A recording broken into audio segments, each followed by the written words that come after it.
folks, been a while, but now we're back. People have been amazed by the choice of Odonga's symbol, that is the candle. In case you do not know, Dr. Odonga has chosen the candle as his official 2026 campaign symbol.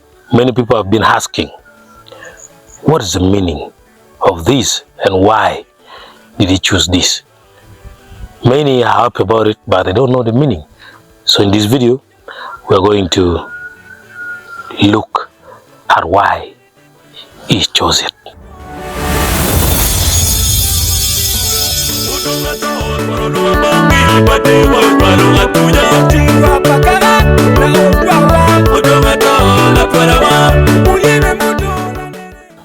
Well, the candle in the storm, Dr. Odonga's 2026 campaign, you read that.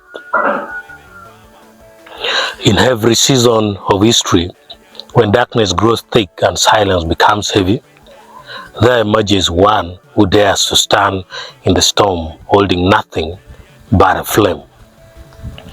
The flame is fragile, easily threatened by the wind, yet it becomes the only compass for those stumbling in despair.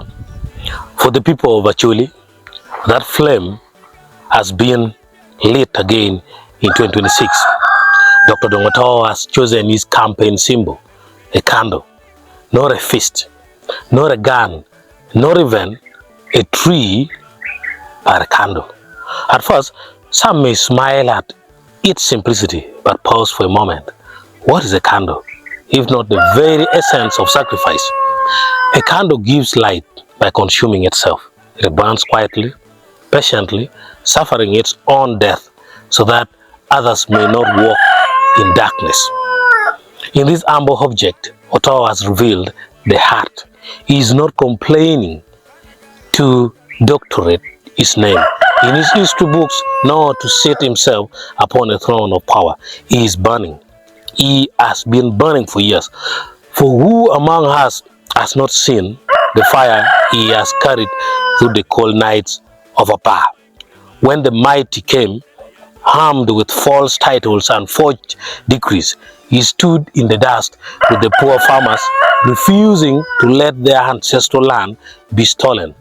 When bigger powers stared down at him like vultures circling their prey, he lifted his candle higher, knowing that the flame could be crushed, yet still he burned.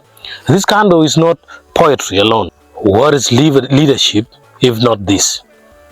To take blows on behalf of those who cannot defend themselves, to stand between your people and the wolves of corruption. The Acholi people know wolves too well.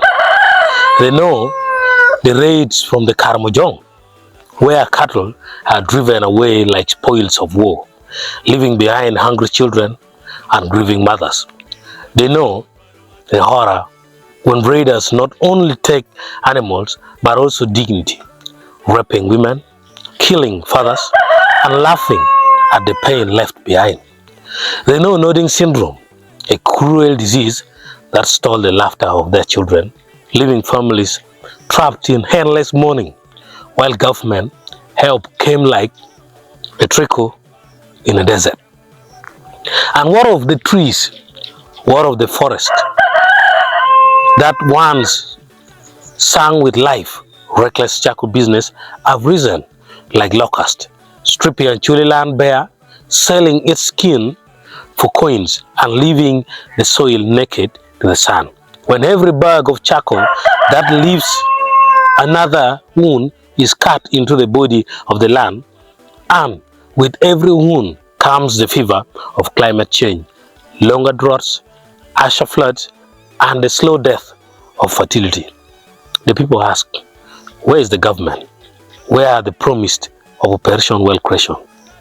Where is the protection, the vision, the commitment to justice?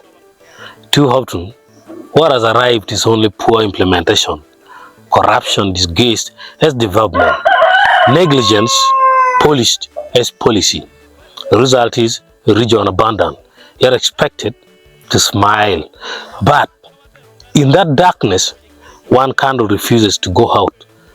Dr. Odonga does not pretend to be perfect. He is flesh. He is human. He has erred and fallen like any man. But his choosing of the candle is not an act of convenience. It is confession.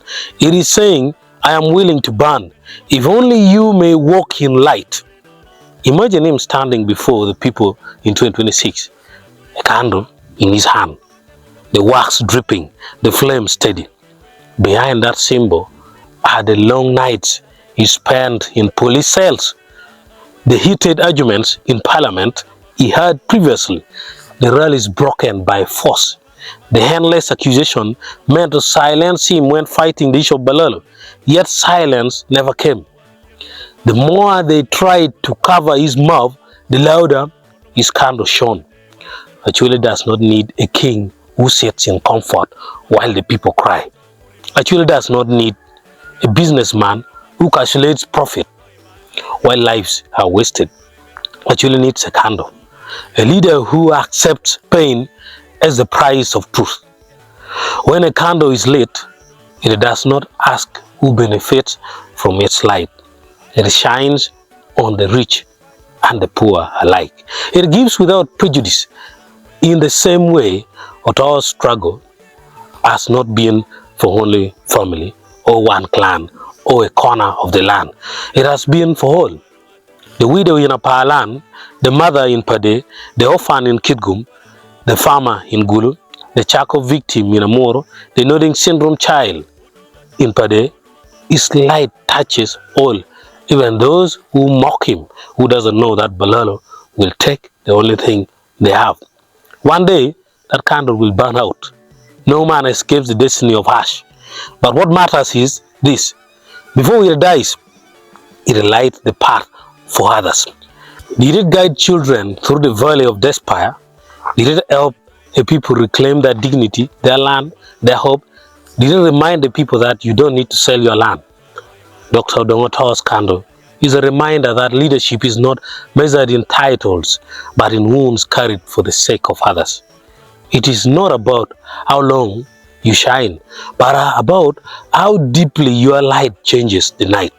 As 2026 approaches, the people of Acholi are asked not just to see a campaign poster.